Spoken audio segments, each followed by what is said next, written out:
Hello दोस्तों, once again आप सबका स्वागत है हमारे ऑफिशियल यूट्यूब चैनल पर। मैं रोहित वर्मा, आप सबका जीएस और हिंदी मेंटर। जैसा कि पता है आपको दोस्तों कि कल हमारा एक चैनल लॉन्च हुआ है, जो कई लोग तो लाइव थे कल, हम है ना, जैसा कि मैं देख पा रहा था। तो अगर हम बात करें तो अनअकैडमी टीचिंग एग्जाम्स है ना, इस चैनल को लाइक और शेयर और सब्सक्राइब करते रहिए दोस्तों, है ना। इस पर प्रॉपर तरीके से आपको सारे टीचिंग एग्जाम्स के लिए आपको वन स्टॉप सोल्यूशन मिलेगा। चाहे कोई भी एग्जाम हो टीचिंग का, चाहे केवीएस का हो, एनवीएस का हो, सीटेट हो, टेट हो, है ना, किसी भी स्टेट लेवल का टेट मतलब, है ना। तो कोई भी टीचिंग एग्जाम्स हो, हर टीचिंग एग्जाम्स के लिए आपको यहाँ पे प्रॉपर सोल्यूशन मिलने वाला है दोस्तों। और मैं आपको बता दूं, मैं आपके लिए यहाँ पे है ना, मैं आपको यहाँ पे हिंदी क्लास प्रोवाइड करूंगा, है ना। हिंदी के साथ साथ ईवीएस क्लास प्रोवाइड करूंगा। और आप सबको जैसा कि पता है दोस्तों, बता दूं हल्का सा वार्मली, बाकी आप तो बीएड होल्डर हैं, बीटीसी आपने बीटीसी करके आए हैं, है ना। तो अगर हम बात करें बीएड बीटीसी, सब लोग यहाँ पे वही टीचर ही होंगे, सब लोग यहाँ पे, कहने का मतलब ये है। तो मैं आपको बता दूं दोस्तों कि आपका सिलेबस, अगर बात करें सिलेबस, तो डिस्कस करने की जरूरत नहीं है। सिलेबस तो आप सबको पता ही होगा, 150 क्वेश्चन होते हैं का, चाहे वो प्राइमरी में जाइए, चाहे जूनियर में जाइए,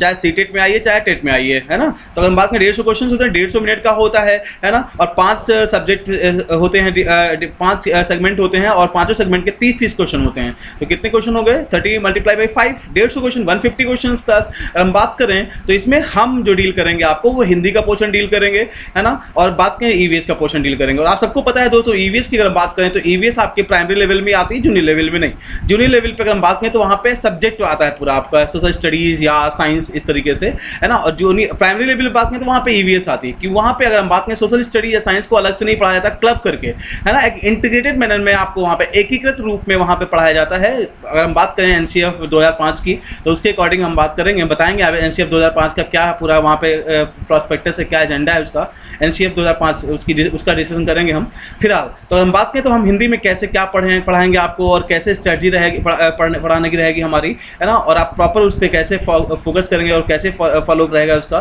भाई स्टार्ट करते हैं हिंदी में। सबसे पहले अगर हम बात करें यहाँ पे, एक चीज़ मैं आपको दिखाना चाहूँगा, यहाँ पे आपके सामने जो यहाँ पे शेड्यूल है, शेड्यूल आप बिल्कुल अपने दिमाग में बसा लीजिए, है ना। अनअकैडमी टीचिंग एग्जाम्स का जो शेड्यूल है आप अपने दिमाग में बसा लीजिए। आपको 9 बजे, है ना, शार्प 9 बजे क्लास, 2-4 मिनट इधर हो सकता है समथिंग, है ना, मैनुअल कोई टेक्निकल ग्लिच हो जाए, है ना। तो अगर हम बात करें 9 बजे इंग्लिश की क्लास आपके विनीत सर के द्वारा होगी, है ना। इंट्रोडक्शन कल हो ही चुका है आपका। एनवायरमेंट की क्लास 10 बजे लेके हम हाजिर होंगे आपके सामने, आपके रोहित सर। 11 बजे हम बात करें मैथ की क्लास होगी आपकी संदीप सर के द्वारा क्लास, है ना। कल इंट्रोडक्शन का इनका भी हो चुका है। 12 बजे क्लास फिर हम आपको लेके 12 PM, है ना, आपको हिंदी क्लास लेके हम फिर हाजिर हो जाएंगे आपके सामने, ठीक है ना। तो इस तरीके से शेड्यूल रहेगा और यही शेड्यूल फॉलो होता रहेगा, और ये total free of cost class है ना। प्रॉपर इसमें हम आपको गाइड करते रहेंगे कैसे आपको पढ़ना है, क्या जो भी सोल्यूशन चाहिए आपको, है ना। हम बिल्कुल बेसिक से लेके क्लास हाई तक जाएंगे क्लास, कोई दिक्कत नहीं है। प्रीवियस पेपर की प्रैक्टिस सॉल्व करना हो, चाहे प्रैक्टिस सेट कोई लगाना सॉल्व करना हो, हर तरीके से क्वेश्चन लेके आएंगे। हर मॉड्यूल हमने फॉलो कर लिया है, हर मॉड्यूल मैंने बना लिया है किस तरीके से हम लोग क्लास लेके आनी है। हम आपको कल से मिलना स्टार्ट हो जाएगा। तो आइए स्टार्ट करते हैं। अगर हम बात करें तो यहाँ पे हम हिंदी में फिलहाल आपको इस वीडियो में बताना चाहेंगे कैसे हम आपको हिंदी पढ़ाएंगे, क्या क्या रहेगा और क्या क्या आपको पढ़ना है। तो Hindi syllabus and books for CTET and UPTET.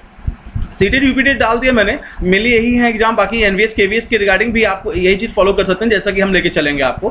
तो Hindi syllabus and books for CTET and UPTET बात करें तो हिंदी लैंग्वेज की अगर बात करें, आप सबको पता है हिंदी लैंग्वेज के 30 क्वेश्चन होते हैं, है ना। हिंदी लैंग्वेज के आपके 30 क्वेश्चन होते हैं, जिसमें से अगर हम बात करें अगर सिर्फ हम बात करें सीटेट की, अगर सिर्फ सीटेट की बात की जाए दोस्तों, तो 2 पार्ट में हिंदी लैंग्वेज में 30 क्वेश्चन आते हैं। 30 क्वेश्चन जो आपके सामने होते हैं, ये 30 क्वेश्चन, इन 3 क्वेश्चन 30 क्वेश्चन की बात करें तो इसमें से, है ना, इसको डिवाइड कर दिए हाफ, मतलब 15 क्वेश्चन जैसे लिखा है मैंने। कंटेंट पार्ट की बात करें, 15 क्वेश्चन कंटेंट पार्ट के होते हैं, मतलब कंटेंट पढ़ना है आपको। और बाकी 15 क्वेश्चन जो होते हैं दोस्तों, वो पैडागॉगिकल, है ना, पैडालॉजी जिसको आप बोलते हैं, आप पढ़ेंगे। अलग से एक सब्जेक्ट भी है CDP, चाइल्ड डेवलपमेंट पैडागॉगी, है ना, आपको पढ़ाया जाएगा ये भी यहाँ पे इसी चैनल पे, है। तो हम बात करें पैडागॉगिकल इश्यूज ऑफ हिंदी, है ना, ये भी हम आपको यहाँ डिस्कस लेके चलेंगे। लेकिन जब CDP क्लास प्रॉपर चलने लगेगी यहाँ पे, तो मैं आपको पैरेलल में आपको इस सब्जेक्ट के रिगार्डिंग जो सब्जेक्ट पैडागॉगी होती है, उसी को बोलते हैं पैडागॉगिकल इश्यूज ऑफ हिंदी, है ना। ऐसे ही हर सब्जेक्ट की, इंग्लिश पढ़ेंगे तो इंग्लिश की पैडागॉगी है, मैथ पढ़ेंगे तो मैथ की पैडागॉगी है दोस्तों, है ना। तो हिंदी में जो 30 क्वेश्चन आपके सीटेट में, अगर सीटेट की बात करें तो 15 क्वेश्चन जो होते हैं, 15 मार्क्स, है ना। अगर 15 क्वेश्चन की बात करें, 15 मार्क्स की बात करें, कंटेंट पार्ट का होता है ना। हम पढ़ाएंगे क्या क्या पढ़ना है कंटेंट में, हम सब आपको डिस्कस करेंगे, है ना। और जो पैडागॉगिकल इश्यूज होते हैं हिंदी में, वो 15 क्वेश्चन होते हैं। इधर उधर हो जाता है, कभी 13 क्वेश्चन, कभी 12 क्वेश्चन हो जाते हैं, है ना। ना। लेकिन ये ओवरऑल रखा है मैंने 15 क्वेश्चन ये और 15 क्वेश्चन ये, तो दो तरीके से आपके पास है ना सीटेट में 15 क्वेश्चन डिवाइड होते हैं और टोटल मिला के कितने 30 क्वेश्चन हो जाते हैं।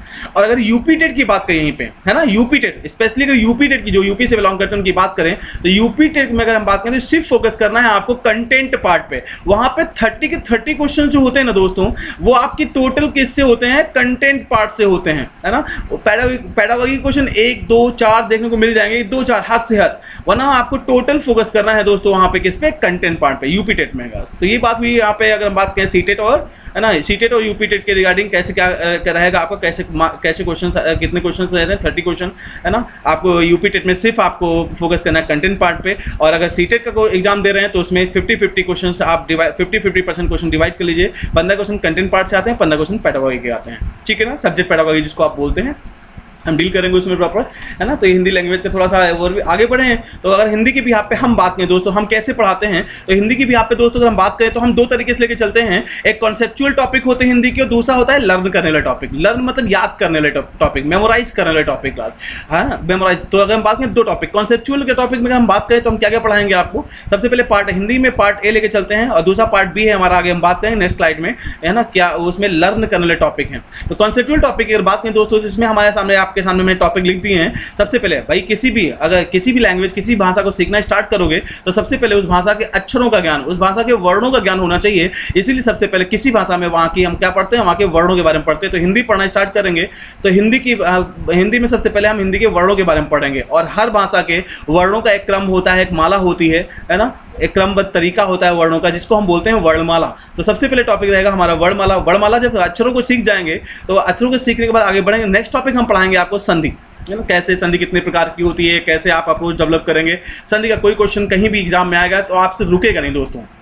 नेक्स्ट क्वेश्चन पे आते हैं दोस्तों, समाज की। नेक्स्ट आपका टॉपिक जो रहेगा वो समाज का रहेगा। समाज जिसको इंग्लिश में कंपाउंड भी बोलते हैं, समाज, सम, धनास, बताएंगे इसके बारे में, डिस्कस करें डिटेल में प्रॉपर, है ना। वर्णमाला, संधि, समाज, हिंदी व्याकरण के। नेक्स्ट अगर हिंदी ग्रामर की बात करें, हिंदी ग्रामर की बात की तो इसमें इतनी चीज़ें पढ़नी है आपको, है ना, इतनी चीज़ें, देखो यहाँ से लेके यहाँ तक इतनी चीज़ें पढ़नी है। सबसे पहले हम भाई इंग्लिश में कभी आपने ग्रामर पढ़ी होगी तो सबको पता है इंग्लिश ग्रामर का बचपन से पढ़ते हुए आए। सबसे पहले कहाँ स्टार्ट किया था हम लोगों ने, नाउन से। नाउन मतलब संज्ञा से। Noun is the name of person, place और थिंग, है ना।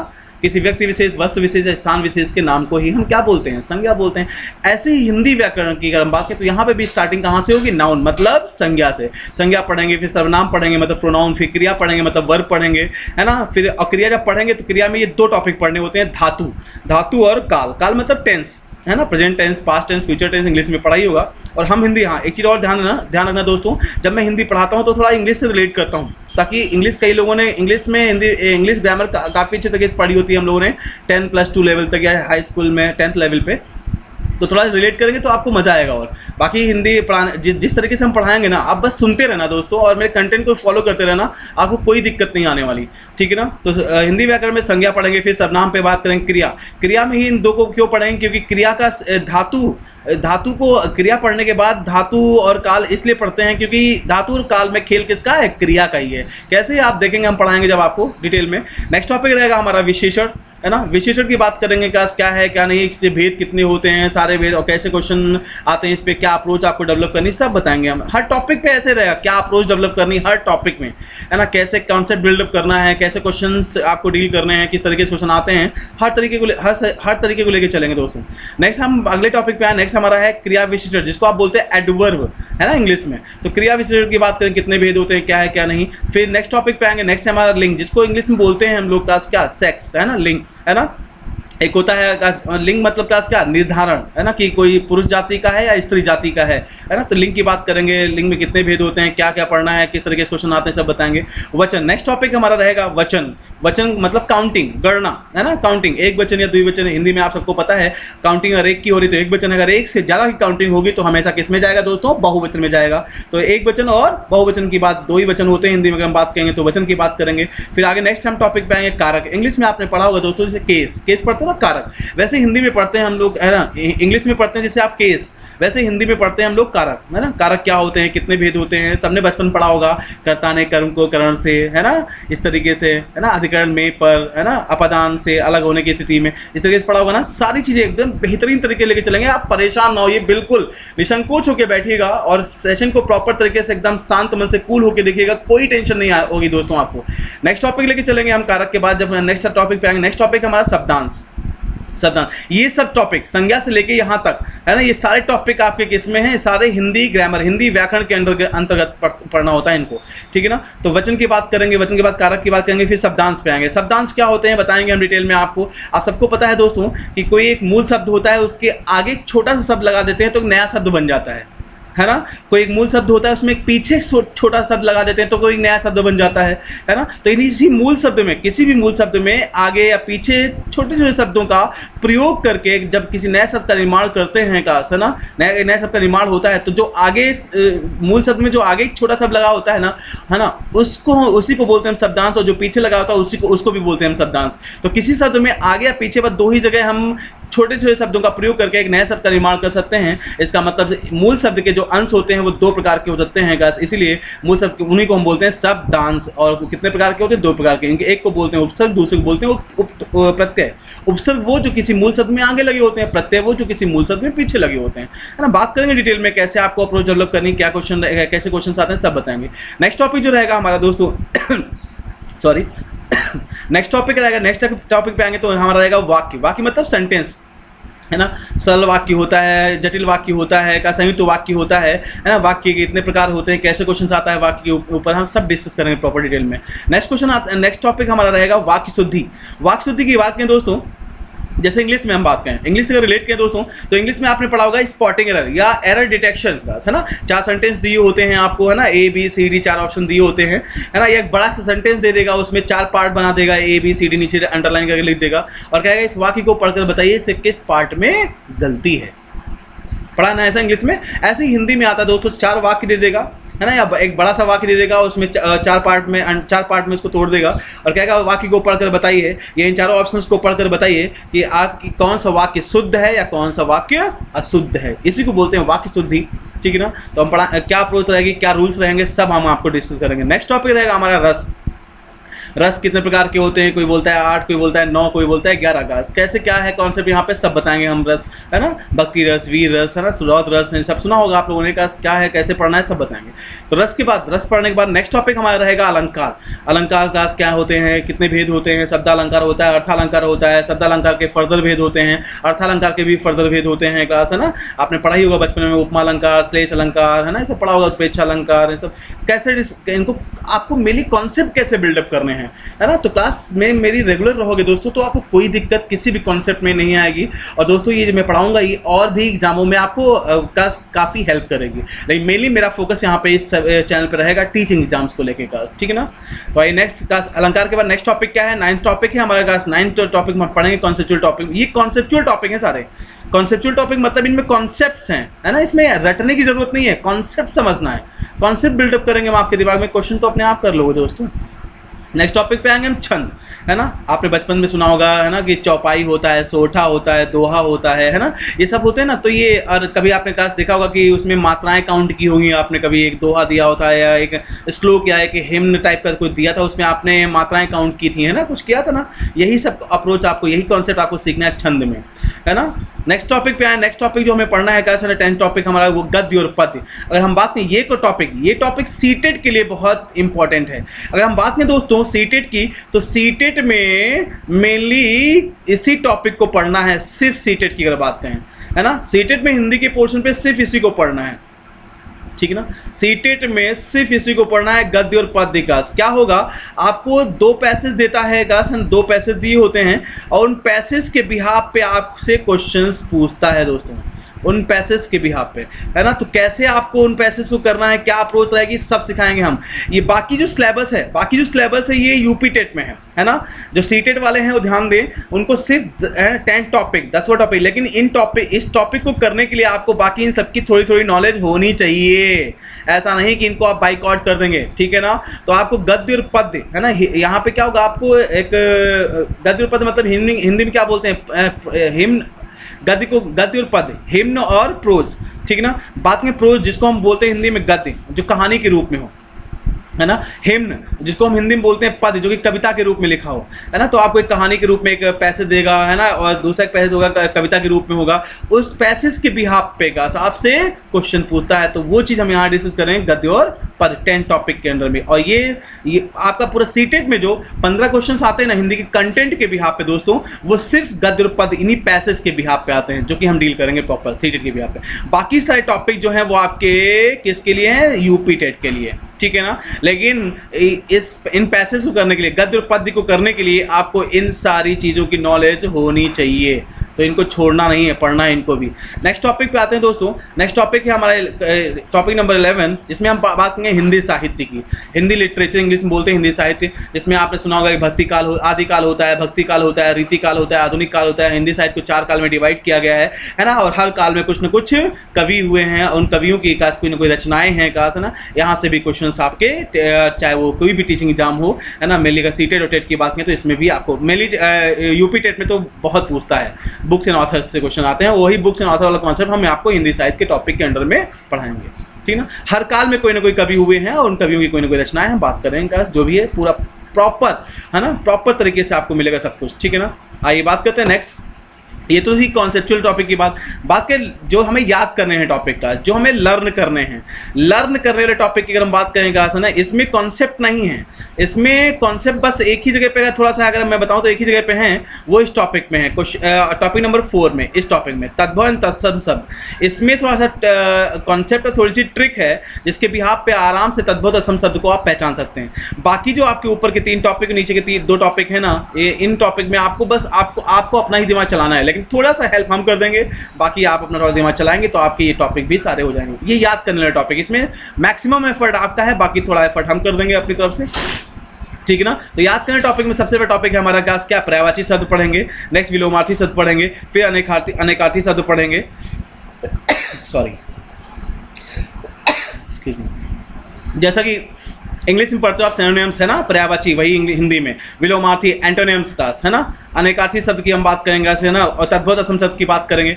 सबसे इंपॉर्टेंट तो यहाँ पे तद्भव तत्सम शब्द रहेगा, है ना। पर्यायवाची विलोमार्थी तो सबको पता ही होगा, 4 ऑप्शन दिए होते हैं और पूछ देता है बताओ, है ना, 4 ऑप्शन दिए होंगे, वो पूछेगा बताओ निम्नलिखित में से कौन सा आकाश का पर्यायवाची नहीं है, निम्नलिखित में से कौन सा पक्षी का पर्यायवाची नहीं है। इस तरीके से क्वेश्चन आते हैं, सारी अप्रोच डेवलप कर देंगे, किस तरीके से क्वेश्चन पूछता है दोस्तों सब बता देंगे, आपको प्रॉब्लम ही नहीं होगी कहीं भी, हिंदी में किसी कंटेंट का पोर्शन के भी आप पे। और चाहे आगे हम सब्जेक्ट पेडागोजी को लेकर चलेंगे, हिंदी की पेडागोजी को लेकर चलेंगे, उसमें भी कोई क्वेश्चन छूटेगा नहीं दोस्तों आपका, ठीक है ना। नेक्स्ट है वाक्यांश के लिए एक शब्द आपको, है ना, जैसे 1 वर्ड सब्स्टिट्यूशन इंग्लिश में पढ़ते हो, है ना, दूसरों पे उपकार करने वाला क्लास, 1 वर्ड में क्या, परोपकारी, है ना। इसी तरह नेक्स्ट जो टॉपिक रहेगा हमारा वर्तनी शुद्धि शब्द। वर्तनी शुद्धि शब्द, अब ये क्या है बवाल, है ना, आपको पर्यायवाची सब समझ में आ रहा होगा, विलोमार्थी सब समझ में आ रहा होगा, अनेकार्थी सब समझ में आ रहा होगा, तद्भव तत्सम सब समझ में आ रहा होगा, वाक्यांश के लिए सब समझ में आ रहा होगा। वर्तनी शुद्धि शब्द क्या है, तो इंग्लिश में दोस्तों थोड़ा इंग्लिश से रिलेट करते हैं हमें, है ना। इंग्लिश में आपने पढ़ा होगा करेक्ट स्पेल, है ना, 4 स्पेलिंग दी होती हैं, कभी देखा होगा, और पूछता है इसमें से कौन सी स्पेलिंग सही है ना। आपको सेलेक्ट करना होता है, चूज करना होता है कौन सी स्पेलिंग, चूज करना होता है कौन सी स्पेलिंग सही है।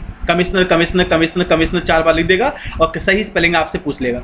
ऐसे ही हिंदी में होता है, 4 आपको शब्द दिए होंगे, कवित्री कवित्री कवित्री कवित्री, बोलने में सेम होंगे, है ना, बोलने में सेम टोन निकलेगा, ठीक ना, लेकिन काश ना उनकी काश कहीं ना कहीं स्पेलिंग, कहीं ना कहीं मात्रा, छोटी की मात्रा, बड़ी की मात्रा इधर उधर कर देगा। इसी में दिक्कत, इसी में काश आपसे खेल लेगा, कहेगा बताओ कौन सा वर्तनी की दृष्टि से कौन सा शुद्ध है। तो जैसे इंग्लिश में करेक्ट स्पेल है, वैसे हिंदी में है वर्तनी शुद्धि दोस्तों क्लास, है ना। तो ये थे आपके लर्न करने वाले 6 टॉपिक क्लास, है ना। तो आपके कॉन्सेप्चुअल टॉपिक क्लास आपके सामने है ये, है ना, जिनको पढ़ना है हमें क्लास, और ये आपके लर्न करने टॉपिक हैं क्लास, ठीक ना। इसी में पूरी हिंदी, है ना, चाहे वो सीटेट का एग्जाम हो, है ना, चाहे वो सीटेट का एग्जाम हो दोस्तों, सीटेट, है ना, सीटेट के लिए सिर्फ एक ही टॉपिक है आपका इसमें से, वो टॉपिक कौन सा है, गद्य और पद। यहाँ पे पैसेज पढ़ाएंगे हम आपको, बाकी सारे का टॉपिक भी जानना जरूरी है अगर आपको पैसेज को करना है तो।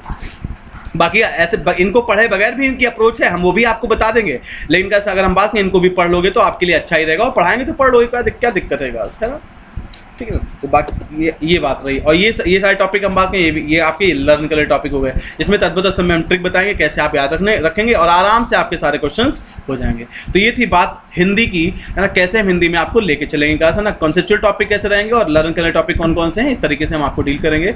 और बाद में हम कहा जब ये टॉपिक पढ़ा लेंगे तो तब तक CDP क्लास स्टार्ट हो जाएगी प्रॉपर, और हम बात करेंगे तो CDP क्लास जब स्टार्ट होगी पैरेलल में ही हम, है ना, हिंदी की मतलब सब्जेक्ट पेडागॉजी भी हम बराबर लेके आ जाएंगे, आपको कोई प्रॉब्लम नहीं होगी क्या समझने में, ठीक है ना। क्योंकि CDP में कुछ थ्योरीज उनको पढ़ना जरूरी है ना, तभी आप किसी भी सब्जेक्ट की पर्टिकुलर सब्जेक्ट की पेडागॉजी आप प्रॉपर समझ पाएंगे, ठीक है ना दोस्तों।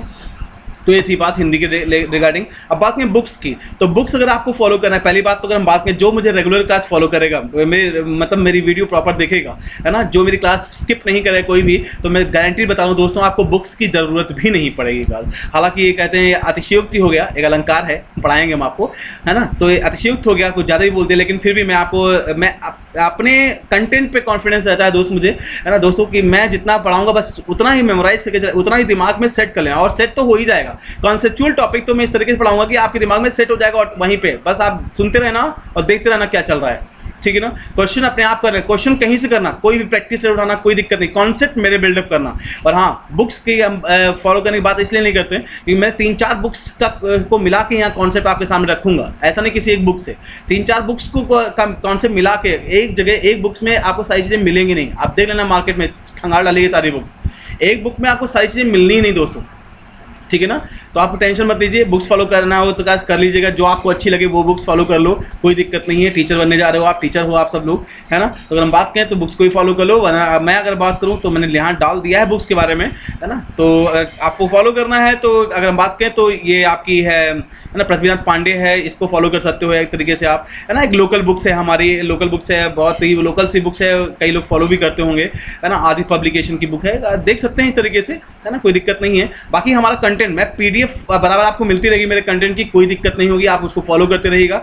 बाकी, है ना, जब वो प्लस का चैनल लॉन्च होगा तो उस पर हमारी डिटेल में, वहाँ पे और डिटेल में क्या सब कुछ चलेगा प्रॉपर तरीके से, तो आप वहाँ जुड़ सकते हैं हमारे साथ, कोई दिक्कत नहीं होगी आप लोगों को। तो बुक्स की बात रही, फॉलो करने की ज़रूरत नहीं है अगर मेरा कंटेंट फॉलो करते हैं दोस्तों आप, तो ठीक है ना। तो अगर सेशन पसंद आया हो तो दोस्तों लाइक शेयर सब्सक्राइब करना मत भूलना, है ना। थैंक यू, जय हिंद, जय भारत, खुश रहिए और मस्त रहिए।